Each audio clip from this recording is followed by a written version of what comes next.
Donald Trump, mon président, mon commandant en chef, peut raconter autant de mensonges qu'il veut pour se sentir mieux à l'idée de mettre fin à cette guerre, parce que cette guerre doit se terminer. Mais il faut bien comprendre qu'elle se termine selon des conditions dictées non pas par les États-Unis, mais par l'Iran. Normalement, quand on élabore une politique, ça passe par un processus de coordination entre les différentes agences. J'y ai participé, moi, à ces réunions de sous-directeurs dans la salle de crise de la Maison-Blanche, qui remontent ensuite aux réunions des principaux responsables, où le président est informé et où tout est discuté. Des décisions sont prises, puis encore une fois, ça redescend, et les gens mettent tout ça en œuvre.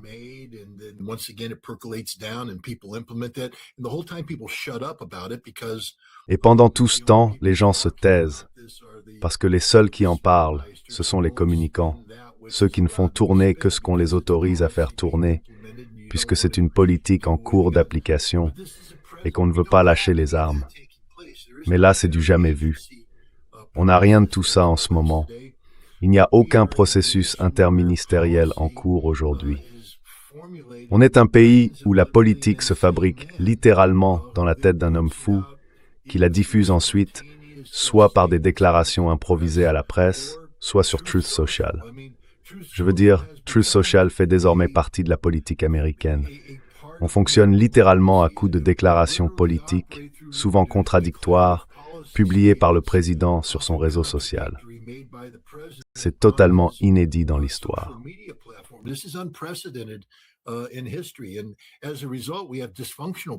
Et du coup, on se retrouve avec des politiques dysfonctionnelles. Et en fait, c'est la pagaille dans tout ce qu'on fait. Je vais vous donner un exemple, colonel. Vous savez qu'on parlait du déploiement de Dark Eagle dans la région, cette arme hypersonique. Eh bien, c'est un vrai changement de donne. Vous voyez comment les médias s'en emparent. C'est un tournant majeur. Dark Eagle change tout. Parce que les Iraniens avaient reculé leurs missiles au-delà de la portée de 300 km de notre missile de frappe de précision. Donc on avait besoin de cette arme pour les remettre en danger. Le Dark Eagle, c'est 1750 milles de portée hypersonique pour frapper, viser avec précision et détruire. Et je me disais, vous feriez un excellent supporter d'ailleurs si vous décidiez de vous y mettre. Je suppose que je pourrais devenir un Pete.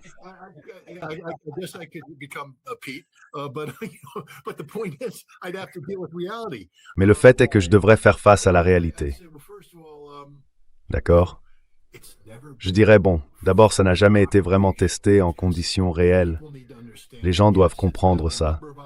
Oui, il y a eu plusieurs essais opérationnels, mais vous savez, le Pentagone ne sait toujours pas à quel point l'ogive est létale. Voilà.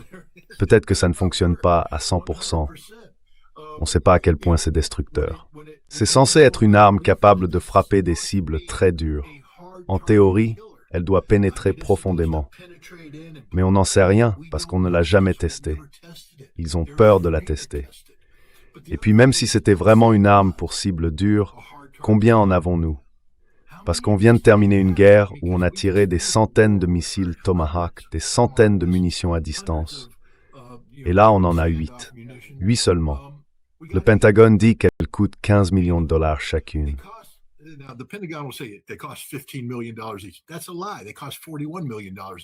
C'est faux. Chaque missile coûte 41 millions de dollars. 15 millions, c'est le coût estimé une fois la production lancée. Mais ces 8 missiles-là, eux, coûtent 41 millions chacun. Et ils ne fonctionnent pas. On ne sait même pas s'ils fonctionnent. Et même s'ils marchaient, on en tire 8 et c'est fini. On ne peut en produire qu'un par mois. Alors les Iraniens vont se dire, bon, vous en avez tiré 8 sur nous, on attendra un mois pour le prochain. Alors oui, est-ce qu'une seule cible vaut un tel prix? La réponse, c'est non. Mais c'est exactement ça. Toute la campagne américaine contre l'Iran. Des capacités largement surestimées. Votre public doit bien comprendre ça. En 39 jours de bombardement, on n'a rien détruit de valeur en Iran. On a juste fait exploser des bâtiments vides.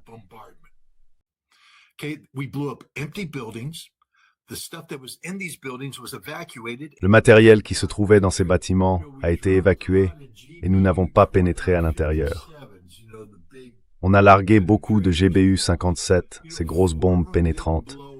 4 d'entre elles n'ont pas explosé, et aujourd'hui elles sont entre les mains des Iraniens. Ils les ont, ils sont en train de les rétro-concevoir. D'autres munitions aussi, ils ont tout un stock de nos munitions. Le taux de raté de nos armes de précision est extrêmement élevé. Pendant la guerre du Golfe, ce chiffre est resté classifié. J'ai été surpris de le découvrir. Je voulais écrire un article à ce sujet, alors j'ai fait mes recherches, et là je me suis dit, bon, je ne peux pas écrire cet article. Parce que le taux d'échec des missiles Tomahawk pendant la guerre du Golfe est un chiffre classifié. Et vous pouvez deviner pourquoi.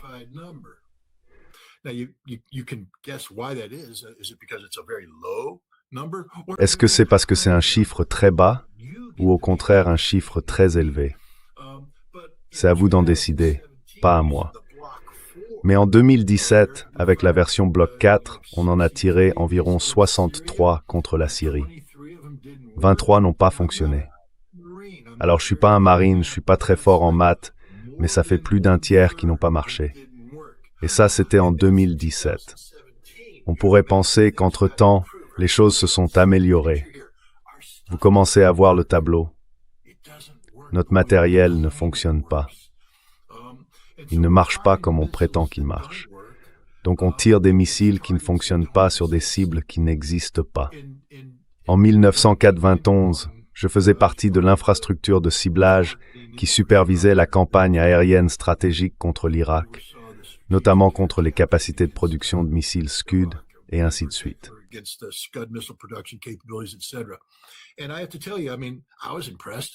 Et je dois vous dire, franchement, j'ai été impressionné. J'avais vu les rapports, j'avais fait l'analyse des images. Je me disais, on a tout détruit, vraiment tout. On a fait sauter leurs usines, on a tout fait exploser. Puis je suis allé en Irak comme inspecteur en armement. J'étais le seul à avoir fait ce parcours, passer du ciblage à l'inspection sur le terrain. Et là, je me suis rendu compte qu'on avait bien détruit des bâtiments, oui, mais qu'il n'y avait rien dedans. Rien du tout. Tout avait été évacué. Et je me suis dit, alors en fait, on n'a rien détruit, pas vrai? C'était aux inspecteurs maintenant de retrouver tout ce qui aurait dû se trouver dans ces bâtiments et de s'en débarrasser.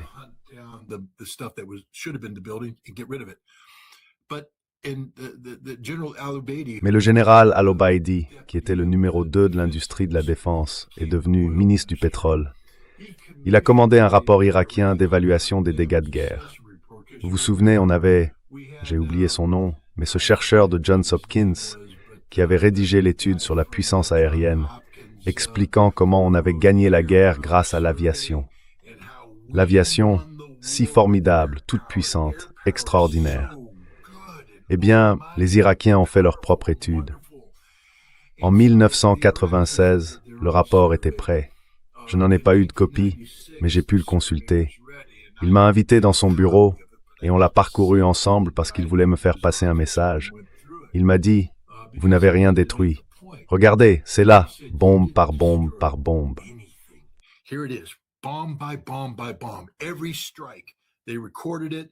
Chaque frappe, ils l'ont enregistré et ils ont montré quel en était l'impact. On n'a rien détruit, rien du tout, contre l'Irak pendant la guerre du Golfe. Et maintenant, je vous le dis clairement, on n'a rien détruit, en Iran non plus. Vous croyez que les Iraniens ont peur en ce moment? Pas du tout. Ils sont en train de reconstruire tout ce qu'on a fait sauter. Les gens ne comprennent pas ça. C'est un pays en pleine reconstruction. Ils construisent de nouveaux ponts. Et si on les fait exploser, c'est comme ce que m'avaient dit les Irakiens. Je me souviens, ils m'avaient dit, « Vous êtes très forts pour faire exploser des choses. » Et il avait ajouté, « Mais nous, on est très forts pour couler du béton. » La différence, c'est que quand vous avez tout fait sauter, il n'y avait plus rien dans ce bâtiment.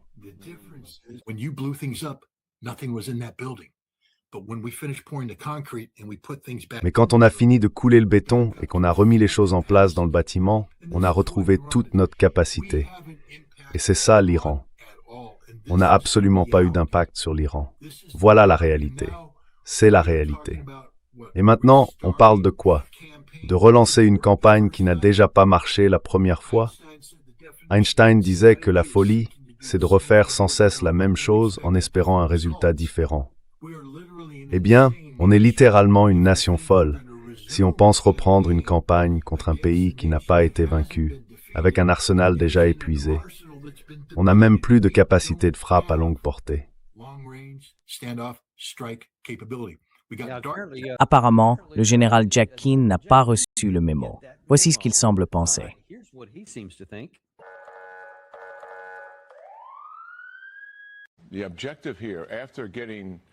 L'objectif ici, après avoir fermé les détroits et obtenu un cessez-le-feu, c'était ensuite de faire durer ce cessez-le-feu le plus longtemps possible. Et comment s'y prennent-ils? En promettant qu'ils vont faire quelques concessions. Alors nos négociateurs entendent ces promesses, ils retournent voir le président et lui disent « Regardez, ça a l'air de pouvoir se faire. » Et vous l'avez entendu dire publiquement, ces gens veulent vraiment un accord. À mon avis, ça a toujours fait partie de leur stratégie de négociation. Avec l'administration Obama, sur l'accord nucléaire, ils ont fait traîner ça pendant 18 mois.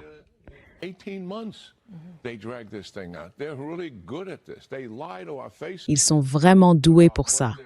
Ils nous mentent en face sur ce qu'ils sont prêts à concéder, et puis tout à coup, on se retrouve à la table. On prend l'avion, 18 heures de vol, on arrive là-bas, on s'assoit en face du type. Très bien, on veut entendre leur accord. Ah non, il faut qu'ils vérifient avec quelqu'un d'autre, et cette autre personne dit non. Pas d'accord. Le président, lui, a bien compris le manège. Il le sait parfaitement. D'ailleurs, je l'appelle notre pare-feu, parce qu'il n'acceptera jamais un mauvais accord.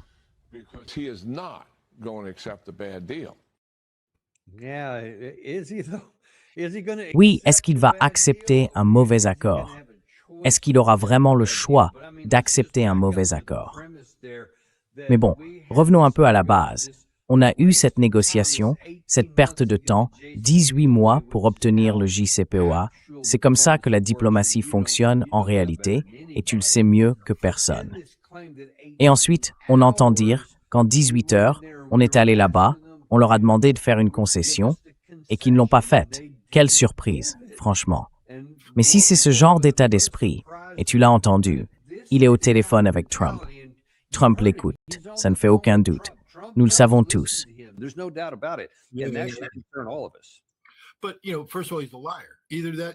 Mais vous savez, d'abord, c'est un menteur. Soit il est ignorant, soit il se survend. Et moi, je pense que c'est ça. Parce que c'est un homme qui gagne maintenant sa vie à la télévision, dans les grands médias. C'est ce qu'il fait pour vivre. Il en rajoute. Mais là, il ment carrément. Rien de ce qu'il a dit n'est vrai. Ce qu'on sait, c'est que les Iraniens sont arrivés à Islamabad avec une très grande délégation de négociation, un groupe de haut niveau, avec toutes les informations nécessaires. Ils n'ont jamais passé un seul coup de fil chez eux, pas une seule fois. Toutes les décisions avaient déjà été prises et toutes les données pour les justifier étaient sur place. Ils avaient leurs techniciens, tout.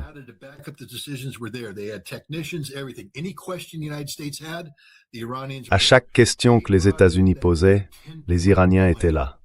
Ils sont arrivés avec leur plan en 10 points, prêts à aborder chacun de ces sujets. Nous, on avait quoi déjà? Je ne me souviens plus, un plan en 14 ou 18 points, quelque chose comme ça. Mais quand Vance, Witkoff et Kushner sont arrivés, eux, ils n'avaient pas de plan. Ils sont pas venus en disant « Voilà notre plan ». Non, ils sont venus en disant « Alors qu'est-ce que vous avez ?» Dès le départ, ils étaient en mode réception. Ils disaient « Qu'est-ce que vous avez ?» Et les Iraniens, eux, mettaient tout sur la table. Ce n'est pas les Iraniens qui ont appelé chez eux pour demander des instructions. C'est Vance, Witkoff et Kushner qui ont appelé Trump.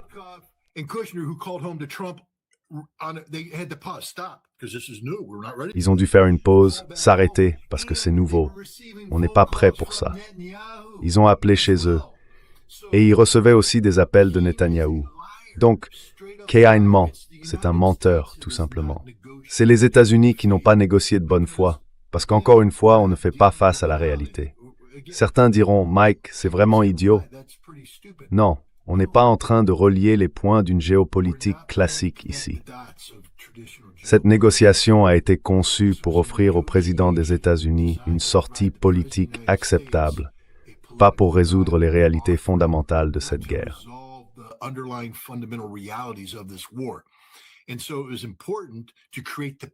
C'est pour ça qu'il était important de créer l'impression que l'Iran ne respectait pas ses engagements. Et c'est là d'abord toute la valeur d'émissions comme la vôtre ou d'autres médias indépendants. Parce qu'ici, on peut avoir une vraie conversation, une conversation qui n'existe pas dans les grands médias. Les médias traditionnels sont là pour relayer les mensonges de l'administration. Le fait, en réalité, a été fabriqué par la Maison-Blanche de Trump pour vendre au peuple américain un scénario politiquement acceptable. C'est pour ça que Keane est sur Fox News à dire ce qu'il dit. Il n'est pas là pour dire la vérité. Il est là pour tordre les faits, pour construire un récit politiquement acceptable, une sorte de piste d'atterrissage pour ce président qui saute du haut d'un immeuble, parce que c'est la seule façon pour lui de s'en sortir. Voilà ce qui se passe. C'est tout simplement un mensonge pur et simple.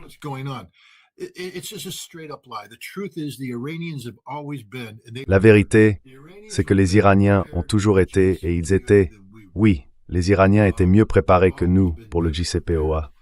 Ils l'ont toujours été. Les Iraniens étaient plus transparents leur exécutif était plus honnête envers leur branche législative. Je veux juste rappeler aux gens que l'Iran n'est pas une dictature des ayatollahs. Ça ne fonctionne pas comme ça. C'est une république constitutionnelle. Il y a un exécutif clairement défini, un parlement, une branche législative bien établie. Et le Parlement a d'énormes pouvoirs, comme notre Congrès devrait en avoir, mais ce n'est pas le cas chez nous. Oui. Vous savez, le président Obama était d'abord, il a fait face à beaucoup d'opposition du Congrès, mais le président iranien aussi. Le Parlement iranien n'était pas ravi du JCPOA. Il pensait que c'était une capitulation, mais il y avait de la coordination.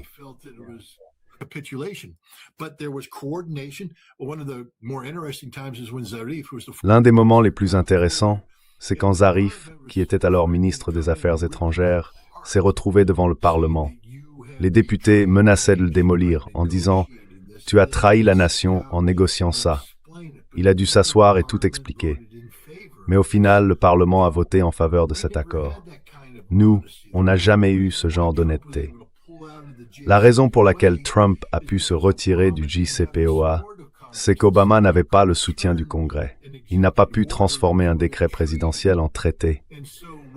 Du coup, ce qu'on avait, c'était un décret, pas un traité, pas un accord contraignant. Et ça a permis à Donald Trump d'annuler ce décret et de s'en retirer quand il le voulait. On a un système dysfonctionnel. Nous, les États-Unis, on a un système dysfonctionnel. Le système iranien, lui, n'est pas parfait, mais il fonctionne.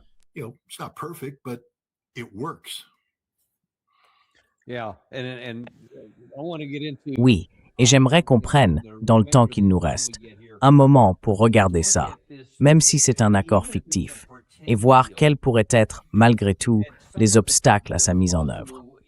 Concernant tout ce que Trump a dit, vous avez parlé du fait qu'il invente des histoires, qu'il déforme la réalité. Il est un peu déconnecté, c'est vrai. Mais il y a une chose dont, à mon avis, il est parfaitement conscient. Et je suis sûr que ça ne vous surprendra pas.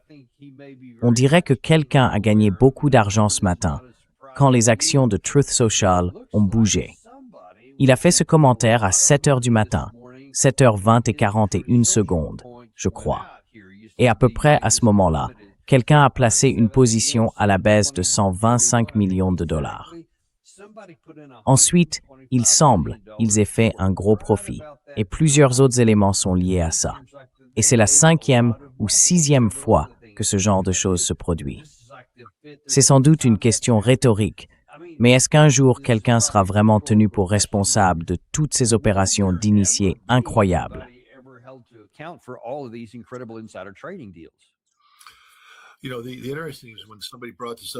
Vous savez, ce qui est intéressant, c'est quand quelqu'un a parlé de ça au président, il a répondu « Qu'est-ce que je peux faire ?»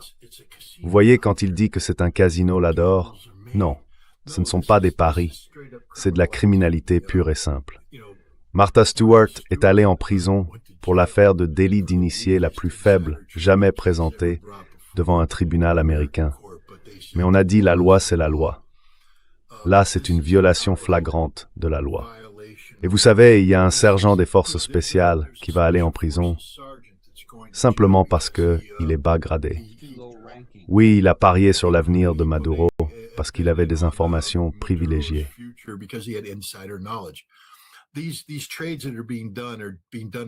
Ces transactions sont faites par des gens qui ont connaissance des publications de Donald Trump sur les réseaux sociaux.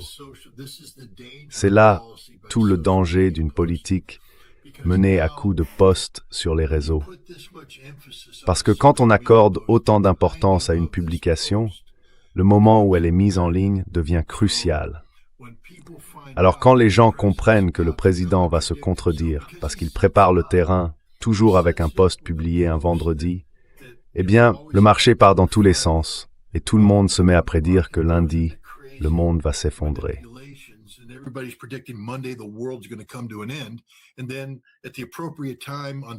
Et puis au moment opportun, dans la nuit de dimanche ou le lundi matin, il publie un message qui contredit tout ça. Mais quelqu'un a déjà fait le pari. Et je crois que le dernier que vous avez montré, 120, je crois que c'est 970 millions de dollars, a en fait été misé sur des positions à la baisse. Et il y a des gens qui font circuler de l'argent. Ce qui devrait se passer, c'est que ces actifs devraient être gelés. Et les personnes concernées, enquêtées, on sait qui a placé ces paris. Ils devraient être interrogés. Et toutes les communications, toutes les connexions devraient être examinées. Mais ça n'arrivera pas, parce que d'abord, le Congrès s'est enrichi, s'est fait des fortunes grâce au délit d'initié depuis toujours.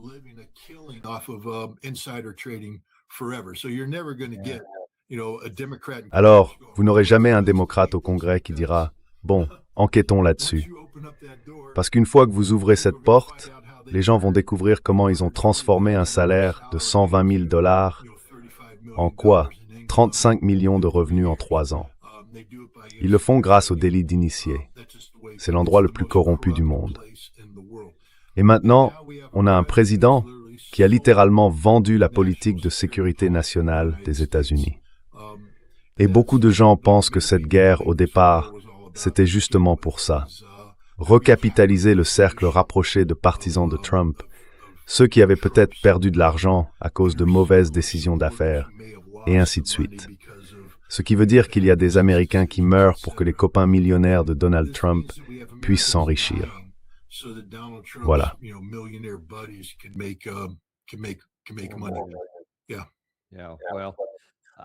Oui. Eh bien, un jour, ce sera parce qu'il n'y aura pas toujours un républicain à la Maison-Blanche. Et je pense qu'un jour, la justice finira par être rendue. Au moins, je peux me consoler avec ça. Bon, mais regardons rapidement, avec le peu de temps qu'il nous reste. Quelle est la probabilité que Trump réussisse à obtenir ce qu'il veut pour s'en sortir, alors que le camp iranien est très conscient de sa position? Et voilà juste quelques éléments. D'abord, Trump demandait un drapeau blanc. Eh bien, apparemment, le porte-parole de la Commission de sécurité nationale iranienne cherche lui aussi son propre drapeau blanc.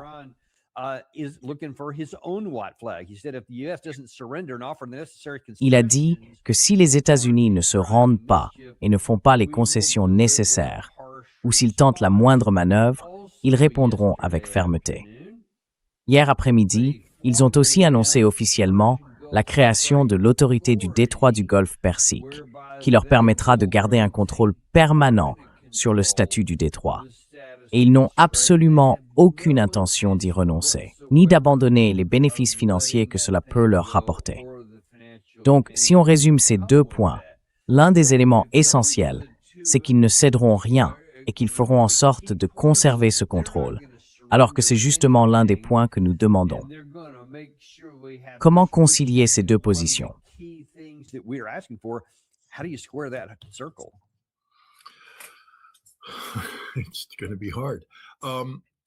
Ça va être difficile.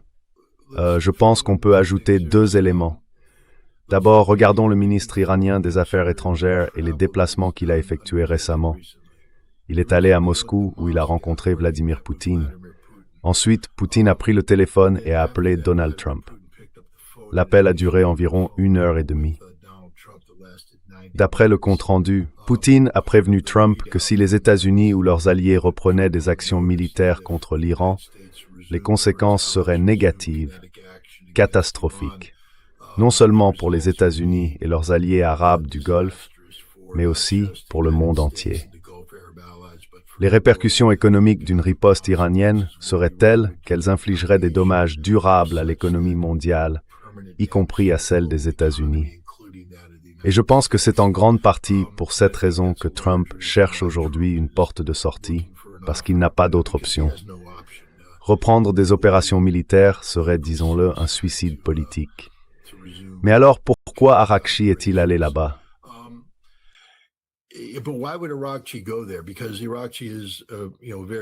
Parce que Arakchi est quelqu'un de très pragmatique et il comprend bien que les Iraniens ne peuvent pas s'en tirer en imposant publiquement des conditions humiliantes au président américain. Donc à mon avis, ce qu'on voit ici, c'est le début d'un grand marchandage entre la Russie et les États-Unis. Il y a aussi un autre dossier en cours qui pourrait devenir très important dans un avenir proche, et c'est bien sûr l'Ukraine. En ce moment, la Russie a prévenu tous les habitants de Kiev, ainsi que le personnel diplomatique, qu'ils doivent évacuer. Ce n'est pas une demande, c'est un ordre. Évacuer. Parce que si l'Ukraine lance une attaque de drone le 9 mai, le jour de la victoire, la Russie détruira la ville de Kiev. Ils ont déjà annoncé que c'est ce qui se passerait. La Russie se prépare aussi à frapper les États baltes, qui fournissent un couloir de drones à l'Ukraine pour atteindre ses cibles.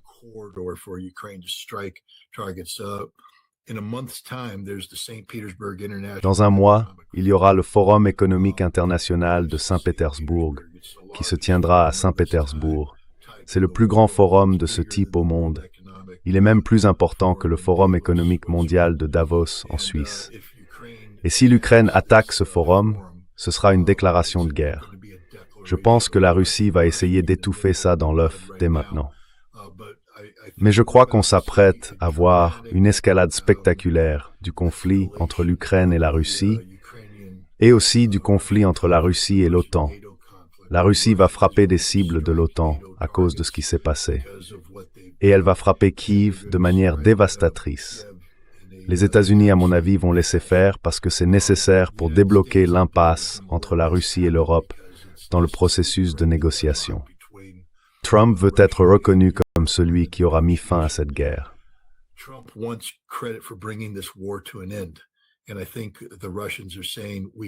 Et je pense que les Russes sont en train de dire « On peut te laisser t'attribuer le mérite d'avoir mis fin aux deux guerres. On peut t'aider à manipuler le récit pour que tu passes pour l'artisan de la paix. » Et c'est exactement ce que Trump cherche en ce moment. Il veut quelque chose qui lui redonne une crédibilité politique à l'approche des élections de mi-mandat en novembre. Souvenez-vous, quoi qu'il arrive, on va quand même passer un été très difficile, un été vraiment difficile. Et comme la campagne de Bill Clinton en 1992 nous l'a rappelé, tout tourne autour de l'économie, idiot. Les Américains ne vont pas voter à cause de l'Iran. Ils ne connaissent pas assez bien la situation en Iran. Et pour être honnête, on est un pays qui a laissé faire, qui a regardé Israël commettre un génocide contre les Palestiniens.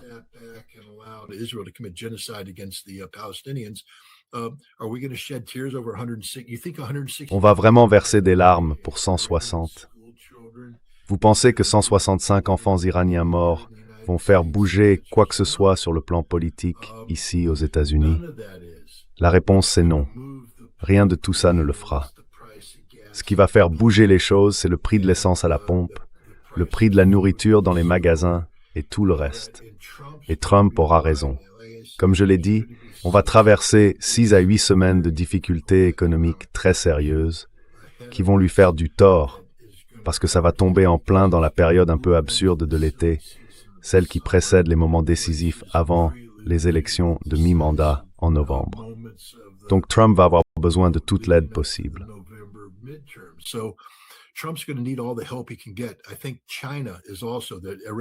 Je pense que la Chine est aussi impliquée dans cette affaire. Il est allé en Chine et il rencontre Xi Jinping, qui devrait, paraît-il, organiser un sommet avec Donald Trump dans quelque temps. Et je pense qu'on va voir les Chinois et les Russes déployer toute leur habileté diplomatique ici même pour aider Donald Trump à trouver une porte de sortie. Un point essentiel, c'est de mettre l'accent sur ce qui doit l'être et de minimiser ce qui n'a pas besoin de l'être. Laissez Donald Trump présenter les données comme il le souhaite, d'une manière qui l'aide sur le plan intérieur, tout en sachant bien sûr que l'Iran va obtenir pratiquement tout ce qu'il veut.